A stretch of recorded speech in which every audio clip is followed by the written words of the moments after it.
Hey everyone, and welcome. Today, we're going to dive into a really fascinating text, one that's considered by many to be a spiritual charter for a whole new era of human unity, justice, and peace. It's called the Kitáb-i-Aqdas. I mean, think about it for a second. In a world that feels so divided, so full of conflict, what if there was an actual blueprint for peace? It's a huge question, right? Well, the text we're looking at today claims to be exactly that. So let's get into it. This potential blueprint is the central scripture of the Bahá'í Faith, a book known as the Kitáb-i-Aqdas. Now, that name literally translates from Arabic as the Most Holy Book, and it's often called the Mother Book of the Bahá'í Faith, and for good reason. It lays down the foundational laws and principles for, well, everything, from your personal, individual life to the entire structure of society. Now, this is where the context gets really interesting. This book was written way back in 1873 by Bahá'u'lláh, who is the prophet-founder of the Bahá'í Faith. And get this, he wrote it while he was a prisoner in Akka, in what is now Israel. So unlike a lot of scriptures that might look backward, this one was written to look forward, speaking directly to the needs of a global, interconnected humanity that was just on the horizon. So what's actually in this blueprint? What does it contain? Let's explore some of the key teachings that really form the architecture for what followers believe is a new world order. Okay, first up, and this one is huge, justice. And we're not just talking about a legal concept here. In the Aqdas, justice is presented as the fundamental principle for social order. It even outlines a future global institution of governance, a house of justice, that's meant to guide all of society with wisdom and fairness. Next, we have knowledge. The Kitáb-i-Aqdas is really clear on this. Every single person, and it specifies male and female, doesn't just have the right, but actually has the duty to get an education. In this worldview, knowledge is literally seen as a form of light. And all of this, it all builds up to the central, beating heart of the book, unity. This theme comes up again and again. The book constantly emphasizes that all people, everywhere, are members of a single human family, and that the entire planet is basically one shared homeland.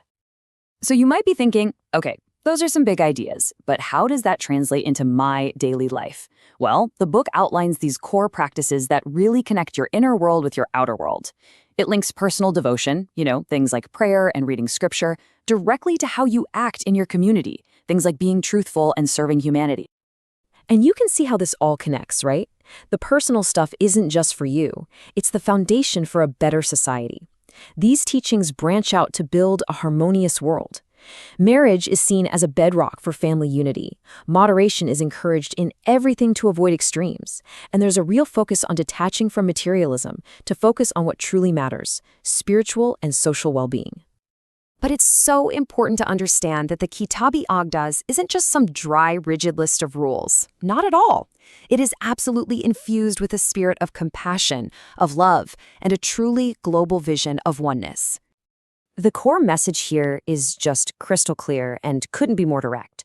The purpose of religion in this day and age must be to unite humanity. It should never, ever be a source of conflict and division. And that powerful idea leads us to what is, without a doubt, its most famous passage. The earth is but one country and mankind its citizens. Just let that sink in. That one single line captures this revolutionary vision of a world without borders of hate, where our shared humanity is the ultimate goal. So, a book from 1873. Why should it matter to us now, in the 21st century? Well, when you connect its vision to the world we live in today, the message feels more urgent than ever before. Just take a look at this comparison. On one side, you have today's biggest challenges: global disunity, systemic inequality, widespread injustice. And on the other, you have the book's core principles directly addressing them: the unity of humanity, the equality of men and women, and the absolute need for global cooperation and justice. It's like a framework that was custom-built for the problems of the modern world. And ultimately, that's what this is all about. The Kitáb-i-Aqdas presents itself as more than just scripture. It's a practical blueprint. It's an invitation for us to live with truthfulness, to serve others, and to see beyond our own narrow identities into the beautiful oneness of all humanity. So we end with this thought. The book lays out a clear and incredibly powerful vision for a unified world. The question it leaves us with isn't whether the blueprint is sound, but whether we, as its potential architects, are finally ready to start building.